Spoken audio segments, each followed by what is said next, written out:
pas tout le monde aux États-Unis et peut-être pas tout le monde en Israël, mais voilà, on voit bien que regarde le truc que je t'ai envoyé je t'ai envoyé ça ce matin là, et il faudra qu'on le commente, il faudra que tu le regardes et qu'on le commente. Merci, De capitaine. Jean-Pierre Filiou. Voilà. On se reparle, nous, Au après revoir. l'émission, puis pour préparer Oui, d'autres émissions, là, parce que ça chauffe. On va avoir des gens d'un peu partout là, qui vont venir nous analyser ça pour nous. Alors, d'accord. merci, capitaine. Et je m'en vais voir maintenant Jean-Claude Pomerleau. Merci, capitaine. Alors, alors, en direct de Montréal, j'ai Jean-Claude Pomerleau avec moi qui va venir terminer l'émission. Jean-Claude, bonjour. Bonjour. Quelle culture impressionnante. Et on a vu les courants historiques qui mènent à la situation actuelle. Et il y a là des éléments pour dire il y a une remise en question de la position sioniste. Et, puis, grosso modo, le sioniste, on va voir, nous, on va ramener ça à des considérations beaucoup plus simples pour ceux qui n'ont pas toute cette culture-là, mais qui cherchent à comprendre. Et puis, rien de mieux que la carte, l'évolution de la situation sur le terrain. Le sionisme, c'est un État pour les Juifs d'Israël, mais dans quelles frontières? Pour que ça soit un État viable. Et donc, ce projet-là, et puis les frontières du Grand Sion. Et puis donc, on voit sur cette carte-là, la Palestine de 1948, au moment où est créé l'État d'Israël. Ensuite, l'évolution, les conflits. Et à chaque conflit, la terre palestinienne se rétrécit. Et voilà. Et donc, il y a plusieurs conflits, il y a plusieurs résolutions des Nations unies à chaque conflit. Il y en a une qui est très importante, qui est en référence maintenant avec des propositions de négociation pour résoudre de manière permanente le problème Israël-Palestine. C'est le retour sur les frontières de 1977 suite à la guerre de 6 jours. Et donc, on est là sur la situation où ce qui fait foi de tout, moi, je ne rentre pas dans des considérations, je n'ai pas cette culture-là, mais on peut comprendre simplement qu'il y a eu une évolution des rapports de force dans la genèse de ce problème-là. Et à chaque fois, il y a eu domination de l'Israël. Et puis, il s'est créé un mythe où c'était une réalité à une certaine époque. L'armée d'Israël invincible, le Mossad, meilleure agence de renseignement au monde, etc. Et puis donc, on évolue dans ces rapports de force-là. Et petit à petit, au début, il y a des États comme l'Égypte, la Syrie, qui sont rentrés dans le conflit en tant qu'État.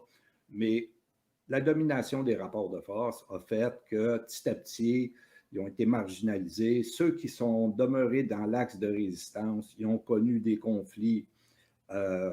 Les Américains, on parle de la Libye, on parle de Syrie, on parle de l'Irak. Pour moi, ce n'est pas un hasard si ils ont connu ces conflits-là parce qu'ils étaient dans l'axe de résistance. On a l'Iran qui était pas mal plus loin et qui était un client pas mal plus sérieux et donc qui était sur la liste de Wesley Clark, la liste du général 4 étoiles, là, quand il dit « on m'a donné la liste, voici la liste des pays », il se trouve que c'est l'axe de résistance à la proposition de la politique sioniste d'Israël.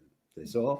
Alors donc, on est dans l'évolution de ces rapports de force-là, mais en 2006, l'Israël décide de s'en aller du côté du Liban pour confronter un groupe, le Hezbollah, qui s'était formé. Et puis là, c'est la première fois qu'il y a eu un couac, c'est-à-dire ils n'ont pas pu, ils ont subi une défaite. 34 jours, ils ont perdu 120 hommes sur la ligne de contact, des chars d'assaut qui étaient les meilleurs au monde. Et puis, c'est une grosse surprise parce qu'ils ne s'attendaient pas à ça. L'évaluation avait été mal faite, etc. Et puis, tout ce qu'ils ont pu faire, c'est bombarder des installations, puis entraîner la mort de plus que 1200 personnes. On voit le scénario aujourd'hui. Donc, le rapport de force a évolué. Et puis, pas en faveur de l'Israël. C'est-à-dire qu'il y a une augmentation des capacités, soit du Hezbollah, soit, on l'a vu là, avec la Hamas, on le voit avec l'Israël, c'est-à-dire l'Iran. Et là, c'est pour ça que ce conflit-là, il est de haute tension et il peut mener à l'utilisation de l'arme nucléaire dans ce conflit-là, parce que l'engrenage peut se faire de telle sorte qu'à partir du moment où le Hezbollah rentre en action, et déjà c'est un problème pour Israël parce qu'ils ont plus que 100 000 missiles. Là-dedans, ils ont des missiles qui ne sont pas des petites fusées Kazam, là. Okay? Et donc, là, pour l'Israël, ça pose un problème très sérieux. Et en plus, de l'autre côté, l'Iran, eux, ils ont des missiles balistiques et puis ils peuvent atteindre l'Israël avec ces missiles-là. Et puis, on peut imaginer que, bon, les porte-avions américains qui sont autour sont là justement pour intimider ces acteurs-là. Puis, bon, il pourrait y avoir du bombardement de l'Iran, du Liban, et puis, bon, pendant X temps, comme on voit à Gaza. Mais ils ne peuvent pas amener une infanterie en Iran. Et au Liban, avec les Hezbollah, on l'a vu en 2006, c'est un problème. Tu comprends? Oui, une intervention militaire où on envoie des hommes en Iran ne serait pas viable militairement parlant. Et la solution, c'est, puis il y en a certains qui le prônent depuis longtemps, là, c'est de faire disparaître l'Iran. Et là, si on tombe là-dedans, ça... Ils peuvent juste utiliser l'arme nucléaire à ce moment-là. Il n'y a pas d'autre solution pour régler le problème de l'Iran. Il n'y en a pas d'autre. OK? Ils peuvent bombarder. Les installations en Iran sont dans des montagnes, c'est creux dans le sol, difficilement atteignable.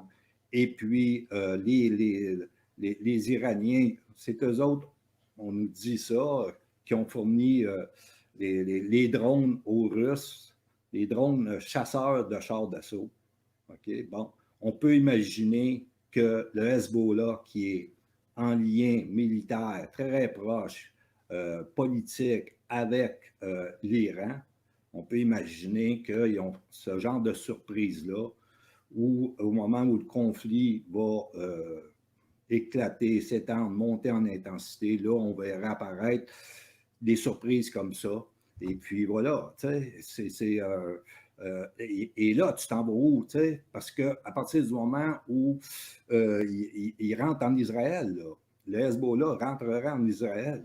Parce que s'ils sont capables d'éliminer les chars devant eux, il y aurait juste l'aviation pour bombarder. Mais ils seraient au sol. Tu comprends? Oui. Fait que là, tu aurais l'intensité qui est assez pour que les Américains arrivent massivement avec des bombardements, etc. Mais ces flottes-là sont vulnérables. Si l'Iran rentre dans le conflit, ces flottes-là, un porte-avions, c'est une grosse cible à l'air des missiles. On prend les missiles balistiques. C'est une grosse cible. Tu sais, as un missile qui arrive dans le tour du radar ou dans timonerie, puis regarde, c'est fini, là. Puis en 2006, tu avais cité ça, qu'il y a eu un destroyer américain ou israélien qui avait été bombardé, puis ils ont été obligés de reculer parce que là, ils ont vu que ça pouvait mal finir. Oui, ils ont eu une surprise de voir un missile arriver. Les autres étaient proches des côtes à ce moment-là. Bang! Et donc, il a fallu qu'ils s'éloignent, là, tu sais. Alors, donc, tu comprends? Si tu es là, puis tu t'en vas dans un conflit avec l'Iran, là, tu as 35 bases américaines autour de l'Iran. 35 bases. Ces bases-là ne sont pas défendables par rapport à des vrais missiles balistiques. Présentement, il y a de l'agitation autour de ces bases-là parce qu'il y a des petites fusées que des combattants liés à l'Iran envoient sur ces bases-là, juste pour, tu sais, comme des piqûres de maringouin. Et puis, de l'autre côté, entre le Hezbollah et l'Israël, là, ils ont dégagé la population. En Israël, ils ont emmené 100 000 personnes à se déplacer de la zone qui pourrait être la zone de conflit immédiat. De l'autre côté, du côté du Liban, le Hezbollah, il y a 20 000 personnes qui ont été aussi évacuées. Et donc, tu vois qu'il y a une zone de guerre qui est là, qui se met en place. Et puis donc, de ce côté-là, du point de vue militaire, l'Israël rentre à Gaza par incursion, tu sais, après avoir bombardé, tout ça. On peut voir que la situation a évolué au niveau des rapports de force. C'est que le Hamas a mené une action terroriste, une action où les civils sont visés pour terroriser. C'est ça l'objectif, OK? C'est un objectif militaire, tu sais. On peut dire c'est hors norme, c'est pas, etc. Il n'y a pas de norme. Dans le conflit Israël, il n'y a pas de norme, OK? La Convention de Genève, le droit international, la Charte des Nations Unies, gars, ils ne se tamponnent tout avec ça. OK? Donc, un terrorisme d'insurrection et la réponse, c'est un terrorisme d'État. C'est à ce niveau-là qu'on est. Là. Alors, ce terrorisme d'État-là fait réagir les populations arabes. Et là, on a des manifestations qui sont gigantesques. Là. On a ici en Irak, là où ce que le chef religieux leur dit les Américains vont devoir quitter. Ils vont devoir être quittés. Fait que, tu vois ça. Ah oui. OK. Donc, il y a aussi en Jordanie, qui est très proche de l'Israël, des Américains, etc., autre manifestation monstre où les gens crient « Nous sommes tous Hamas ». Tu comprends? Alors donc, ces populations-là, l'action de l'Israël présentement, j'entendais tes invités tantôt dire qu'ils poussent le bouchon trop loin et ça ne va pas dans leur intérêt parce que là, ce qui se passe à Gaza, c'est en train de unifier le monde arabe.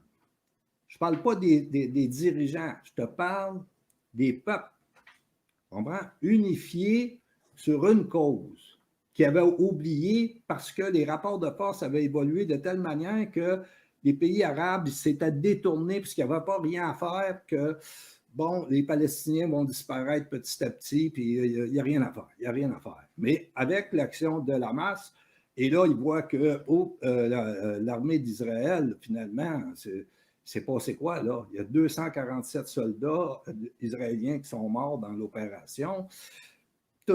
Pratiquement tous des jeunes, là, jeunes vingtaines, là, tu sais, que c'était pas l'armée de 1977, là, ni de l'armée de 1973, tu sais.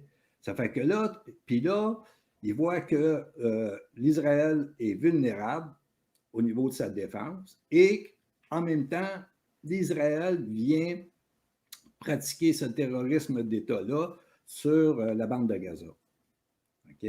Et donc, là où tu as le réveil de tout ce monde-là, les directions politiques, dépendamment des États comme l'Égypte ou la Jordanie, il y a un moment donné où ils sentent ce courant-là. Tu regardes là, en Jordanie, cette foule-là, si eux se dirigent vers les casernes militaires pour dire on prend des armes ici, puis on s'en va, on traverse la frontière, puis on est en Cisjordanie, là où les colons juifs, ils prennent petit à petit le territoire des Palestiniens, il se passe quoi? La caserne militaire, tu comprends? Oui. L'état-major est compromise avec les Américains parce qu'ils sont encadrés et contrôlés par les Américains, mais les officiers OK, font quoi? Ceux qui sont sur le terrain et qui doivent subir. Penses-tu que les soldats, comprends, qui pensent exactement la même vont aller tirer sur leur population? C'est bon. Non. C'est un événement comme ça s'est produit en Libye, c'est le même que Kadhafi a pris le pouvoir. C'est un jeune officier. Tu comprends? Oui. Tu sais, quand les jeunes officiers décident qu'ils contrôlent effectivement la force militaire, l'état-major, là, tu comprends, les étoiles tombent, là, ça ne vaut pas rien. Oui, ils servent un régime qui n'a plus sa pertinence. La chaîne de commandement s'est brisée et ils ne représentent plus rien. Tu comprends? C'est ça. Ça, c'est tu vois que l'unification du monde arabe sur la cause palestinienne, ce n'est pas ce qui sert les intérêts d'Israël, franchement, parce que tout le travail d'Israël a été de diviser ce monde-là. Tu comprends? Eh oui. Voir à ce que les États qui étaient dans l'axe de résistance, des appuis aux Palestiniens, soient démantelés, subissent le conflit, nourrissaient des conflits à l'interne, etc., etc. Tu comprends? Alors donc, ça, c'est sur le rapport de force politique, c'est-à-dire économique, pas économique, militaire. Pas politique, c'est le deuxième thème, c'est militaire, c'est que si ça s'embrasse puis ça s'en va jusqu'à l'Iran, tu montes au nucléaire. Tu montes au nucléaire. Parce que les surprises qui vont arriver, tu comprends? Oui. 2006, tu comprends-tu? C'est de la Picardie, le conflit au Liban. Là, il y a des paquets de surprises du côté des capacités, la montée en force du côté de l'Iran et l'Axe, et puis de l'armement, des tactiques militaires, etc., etc. Il y a une évolution des rapports de force qui ne sont pas favorables. Et là-dedans, il y a beaucoup de boîtes à surprises. Et les Américains sont poignés là.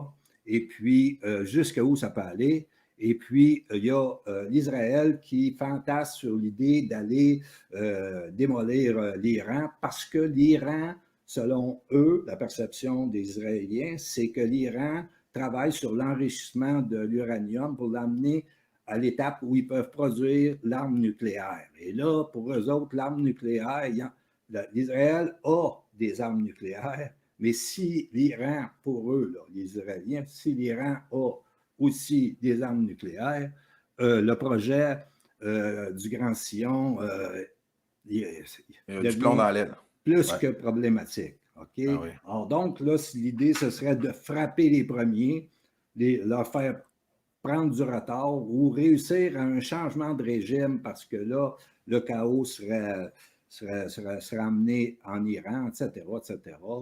Et puis donc, mais, naturellement, il y a un prix à payer pour ça, pour l'Israël.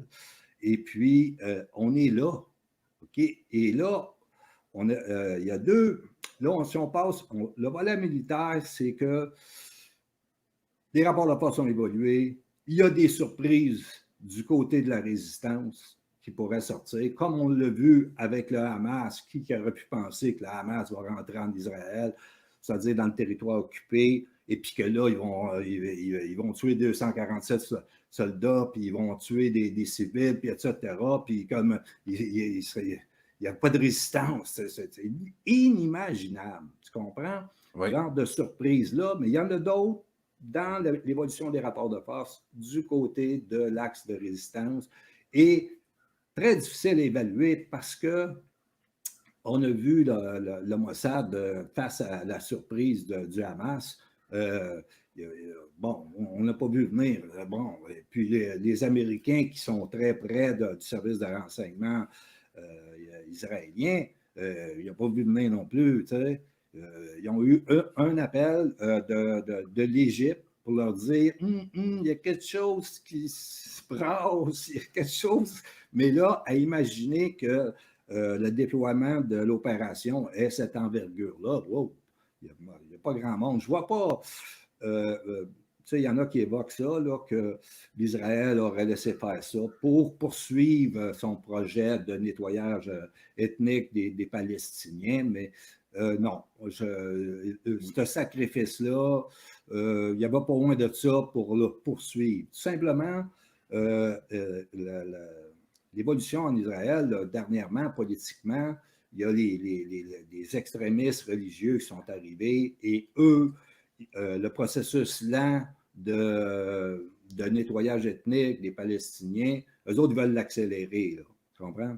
Alors donc, on a deux extrémistes dans la dynamique politique, celle du Hamas puis celle de ces religieux-là qui tiennent Netanyahou. Netanyahou qui est dans une situation où si finalement la population d'Israël pense que c'est lui le problème, tu comprends? Il y a une accusation criminelle pendante, puis tout ça, il finit en prison. Tu comprends? Donc, il est comme pogné un peu comme Zelensky, et il doit être dans une fuite en avant, et puis il ne peut pas se tromper. Tu sais. Fait que, bref, là, le conflit est rendu, les forces israéliennes et probablement des forces spéciales américaines, ils ont commencé à rentrer à Gaza sur les pourtours, etc. Et puis, où ça va mener? Là, si il y a une ligne rouge pour le Hezbollah, pour l'Iran, c'est la déclaration du diplomate iranien aux Nations Unies, une déclaration publique.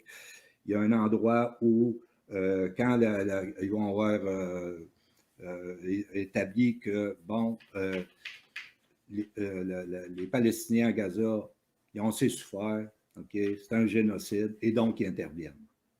Et la déclaration des diplomates iraniens dit ça implique les forces américaines. S'ils interviennent, ça implique les forces américaines. Ouf. Bon, tu vois, on est proche, là. Oui, il y a un gros potentiel de... On est proche, là, tu comprends?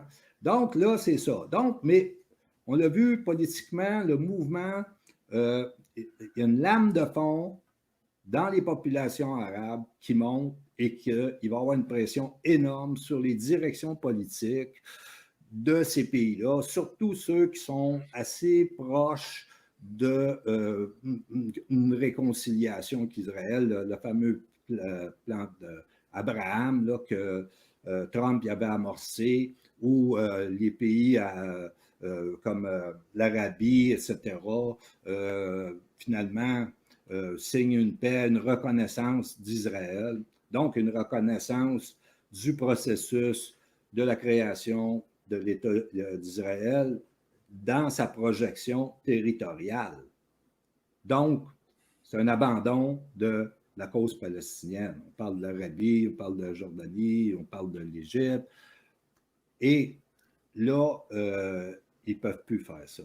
Dans le cas de l'Arabie, au dernier G20 qui a eu lieu en Inde, il y avait un projet. Le projet, c'était une route commerciale de l'Inde passant par l'Arabie et Israël et allant vers l'Europe pour concurrencer la route de la soie des Chinois. On comprend que là, l'Arabie ne peut pas, gardienne des lieux saints, attaque à Jérusalem la mosquée, ils ne peuvent pas, là, tu comprends, continuer dans cette direction-là. Fait que ce que constatent les Américains, c'est que cet événement-là regroupe les populations arabes, les peuples arabes, et les éloigne des Américains, parce que les Américains, c'est un appui inconditionnel à la politique d'Israël. Et tout ça joue au niveau diplomatique, ça forme deux camps. Tu as le camp de ceux qui sont en appui à l'Israël, les autres qui sont les BRICS, bon, qui, là, les BRICS, eux disent il faut un cessez-le-feu. C'est primordial, il faut un cessez-le-feu, ramener ça au niveau diplomatique, et là, dans le cadre des statuts des Nations Unies, là où il y a des résolutions qui existent déjà, qu'il faut implanter pour établir les 2 États. Bon.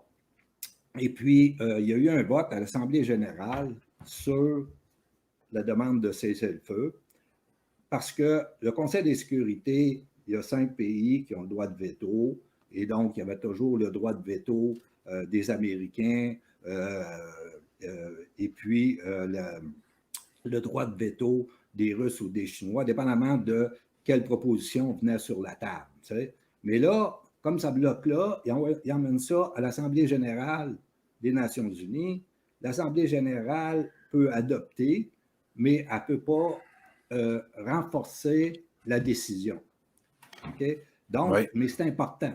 Alors, donc, il y a eu le vote sur la demande de cessez-le-feu. Et puis, il y a eu 120 pays pour, 14 contre, puis 45 abstentions. Fait que là, ils ont les 2/3 de l'Assemblée générale qui sont sur la proposition, disons, russe, chinoise, brésilienne et pays arabes. Tu vois le bloc, oui. Dans le basculement du monde. Ben oui. OK. Donc, mais... Ce groupe-là, Jean-Claude, on le rappelle, maintenant, contrôle 80% des hydrocarbures. Hein? Ben oui, on va y arriver. Ah oui. C'est que ça. Et là, assez curieusement, la France, la Belgique, l'Irlande, ils ont voté pour. Ils se sont désolidarisés à ce niveau-là, au niveau du cessez-le-feu de l'Israël. Ils prennent une petite distance parce que ils voient que, bon, les Américains, en poussant le bouchon jusqu'au bout, en réalité, les Américains veulent un cessez-le-feu. Ils conseillent aux Israéliens un cessez-le-feu parce que tu vois bien que cette dynamique politique-là ne sert pas les intérêts des Américains ni des Israéliens. Ils ne réussissent pas à diviser, là, c'est en train de se... Non, là, ils ont l'effet contraire. C'est un catalysme. Tu sais, je veux dire, ça fait un choc électrique qui fait que tout se met en place. C'est vraiment par magie. Parce qu'il y a eu cette grande période-là du pan-arabisme avec Nasser, le président égyptien, qui n'a jamais réussi. Et Kadhafi aussi, qui n'a jamais réussi à cause de toutes sortes de différences, etc. Mais là, sur cette cause-là, avec l'intensité, puis la gravité, puis l'horreur que ça suscite, là, tu réunis. Donc, tu sais, je veux dire, c'est une baguette magique qui fait que, clair, tout ce monde-là se réunit. Mais ce monde-là,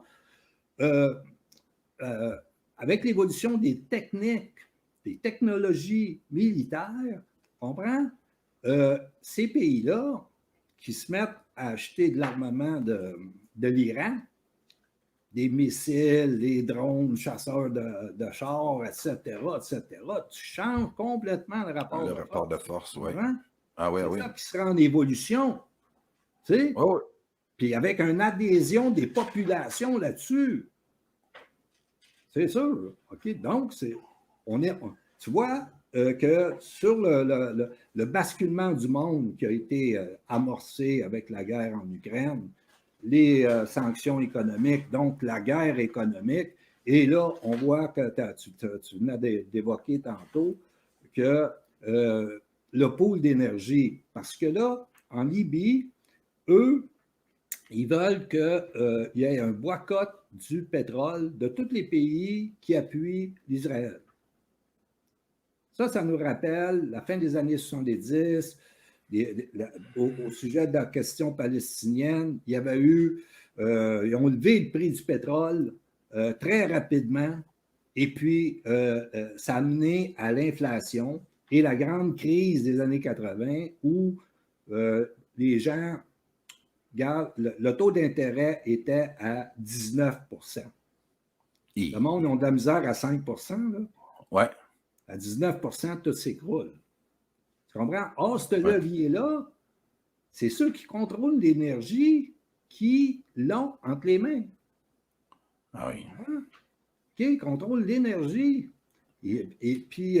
qui est en train d'échapper à l'anglosphère, à l'Occident. Oui, c'est pour ça que c'est important que l'Inde puisse avoir une voie de commercialisation différente de la route de la soie. Okay? Parce que la haine, dans le basculement du monde, c'est un poids, comprends-tu, très sérieux.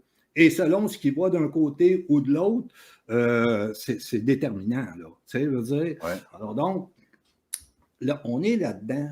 Et puis, l'économie réelle, l'évolution et l'économie réelle contre l'économie financiarisée, là, on est là-dedans. On s'en va là-dedans. Et dans ce contexte-là, ni les Chinois, ni les Russes ont intérêt à un conflit militaire de haute intensité au Moyen-Orient qui pourrait même déboucher sur le nucléaire. Ah oui. Ils n'ont pas intérêt à ça. Pourquoi? Parce qu'ils sont du côté où le temps joue en faveur de l'économie réelle, les ressources et l'énergie. On voit? Et donc, eux, ils ont juste à être sur le temps long, puis tout va tomber d'équerre de leur côté. C'est un constat, c'est l'économie réelle. On comprend très bien que le groupe des BRICS essaie justement d'éviter le chaos parce qu'eux sont en montée de puissance. Et ce qui nous inquiète, c'est tous les agissements dans le cas d'Israël, dans le cas de l'Ukraine, où c'est l'anglosphère qui semble accélérer le basculement du monde. Puis ça, on veut essayer d'éviter ça le plus possible, Jean-Claude, si on ne veut pas tomber dans l'extrême. Là. On se posait la question, ça va-tu déboucher dans la violence ou dans la diplomatie? Là, en ce moment, la violence semble prendre une option. Là. Ben, c'est que là, présentement, les conditions sont réunies où on peut se poser la question, le basculement du monde, nucléaire ou non? Okay? Comment ils peuvent faire un ajustement? Ça serait c'est comme l'ordre mondial qui s'est établi à la fin de la Deuxième Grande Guerre. Okay? Là, tu serais dans la même proposition, un changement de paradigme, hein, où on passe d'un monde unipolaire anglo-saxon à un monde multipolaire avec des pôles et puis une mondialisation qui se fracture sur des bases continentales, civilisationnelles, etc. Ah oui. Et ça, c'est pas une mauvaise affaire. Pour ceux qui sont adeptes du circuit court, là. Oui. Ah oui, là, il va en avoir, là, oui. L'Empire maritime va perdre pied, là. Par la force des choses, là. Ah oui, ah oui. C'est ça. Mais c'est ça. On est dans ce contexte-là. Puis tout le contentieux concernant Israël, Palestine, ça fait des décennies que c'est en évolution. Là, c'est comme si on arrivait à un point où on vide le contentieux. Coûte que coûte. On tranche le nœud. Ouais. Okay? On tranche le nœud. Ou bien on s'en va vers le gros feu d'artifice, conflit de haute intensité régionale avec des perspectives où les populations arabes réunies derrière une cause commune sur le moyen et long terme, ça ne sert pas l'intérêt d'Israël ni des États-Unis. Les États-Unis sont sûrement conscients de ça. Jean-Claude, il y a McGregor, le colonel McGregor, qui a fait une sortie disant qu'on assiste actuellement à la mise en place de l'Armageddon. Et lui, c'est un spécialiste militaire qui est venu à la chaîne nous analyser avec le capitaine Place. Donc, il n'y a pas juste nous là, qui voyons ça. Il y a un potentiel là qu'on doit le plus vite possible éclairer les gens pour qu'on puisse sortir de ce piège infernal-là. Hein? Oui, mais regarde, présentement, tu as des gens qui animent la dynamique politique, là, comme Netanyahou ou d'autres, les néocons américains qui pensent qu'ils peuvent aller détruire l'Iran, puis c'est très facile, puis il n'y a pas de retour de flamme, comme disait Vernochet. Ouais. Tu comprends? Et eux autres sont problématiques, OK? Normalement, tu as des adultes dans la pièce, là, cette situation-là serait, disons qu'on l'amènerait vers l'apaisement. OK? C'est-à-dire, il y a 7-8 000 morts, il va en avoir 10 000 à Gaza. Il y a eu 1400 morts en Israël. Bon, est-ce qu'on a un équilibre dans la vengeance? OK? Ouais. Bon, du Ça terrorisme. leur en prend combien là, pour venger Là, le 7 octobre? Il pourra dire, voici, ils ont payé le prix, et puis on va prendre des dispositifs militaires pour ne pas se faire surprendre une autre fois comme ça. Et voilà. Et on va discuter de paix. Ça, ils en ont fait des discussions, mon ami. Oui, puis qui n'ont jamais été respectés. C'est ce que Yves Bataille nous disait en début d'émission. 200 résolutions qui n'ont pas été respectées dans le cas de la... C'est ça. Donc, puis emmener ça là pour décanter l'affaire pour revenir à des projets où les Américains attirent certains pays arabes pour briser l'alliance avec les BRICS, avec l'Eurasie, etc.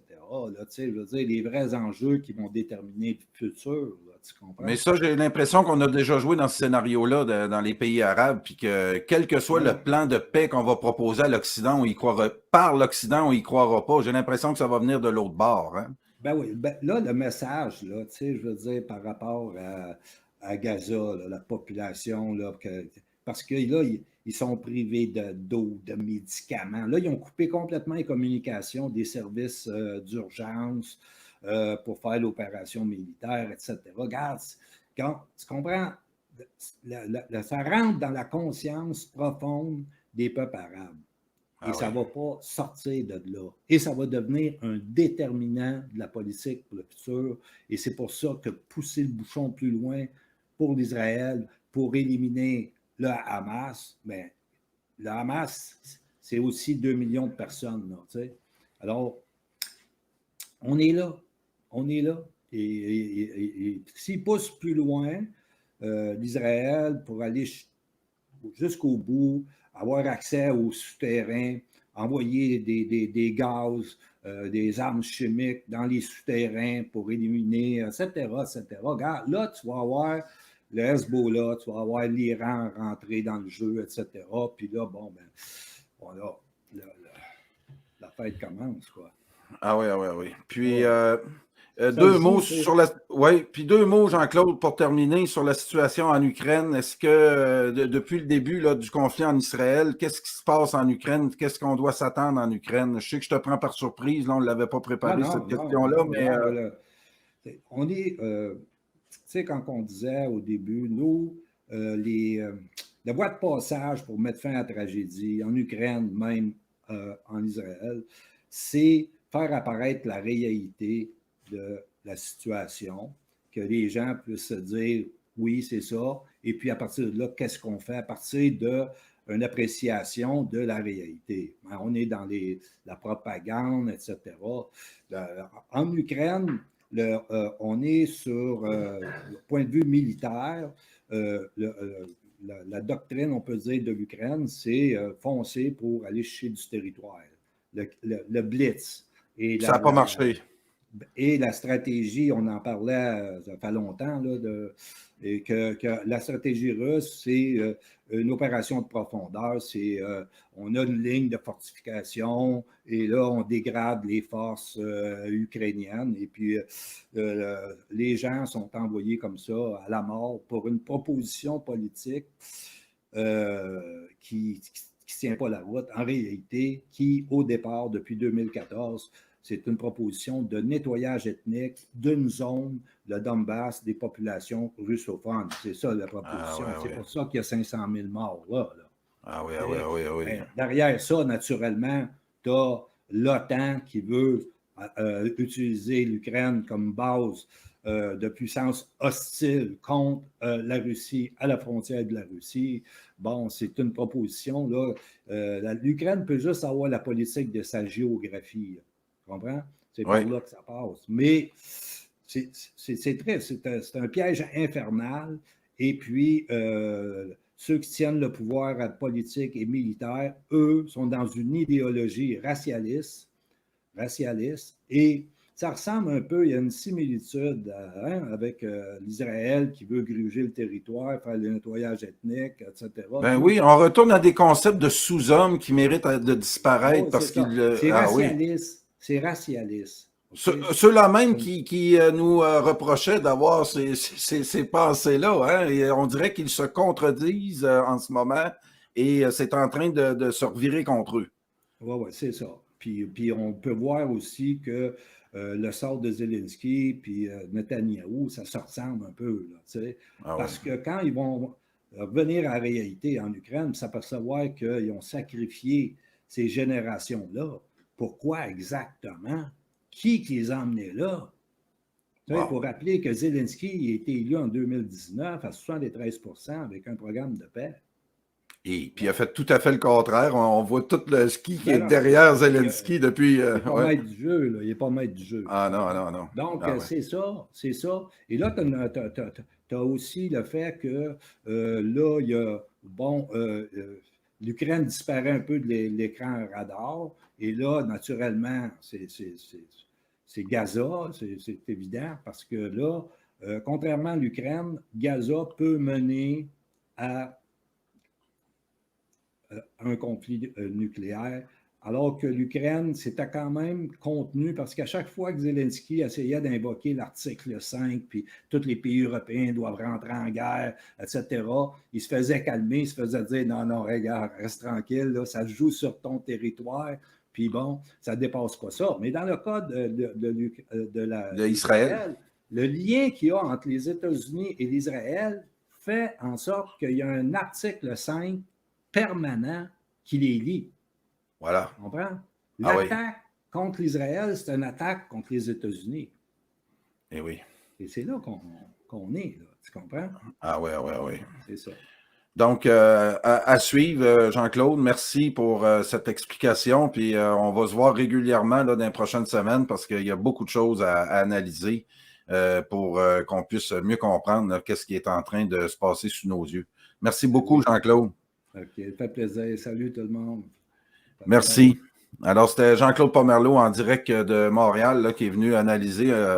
On voulait vous montrer absolument cette carte-là de l'évolution aussi pour qu'on comprenne bien la situation des Palestiniens qui a été oubliée ces derniers jours, mais qui ressort, là, qui est inévitable. Là. Cette carte-là parle d'elle-même. Et M. Bataille nous a parlé de 200 résolutions qui n'ont pas été respectées dans cette région-là. Et on se demande pourquoi. Puis là, le monde arabe, eux, semblent le savoir parce qu'ils l'ont vécu dans leur chair depuis plusieurs décennies. Et là, ça semble vouloir tirer à sa fin. Alors, merci tout le monde d'être parmi nous. Je sais qu'il y a beaucoup de monde qui nous ont retrouvés tranquillement. On va retrouver les spectateurs là, qui aimaient notre émission. Je vois plein de messages en privé. Merci à tout le monde. Merci à Fabien Tremblay là, qui a préparé tout mon visuel depuis quelques semaines. Merci aux fidèles auditeurs. Je pense à Francine et Pierre qui m'ont accueilli pendant l'été. Merci, ils vont se reconnaître. Merci à Mireille Deschaines, j'en vois plusieurs. Manuel Fernandez, il y a André Couture, Hélène Fleury. Merci.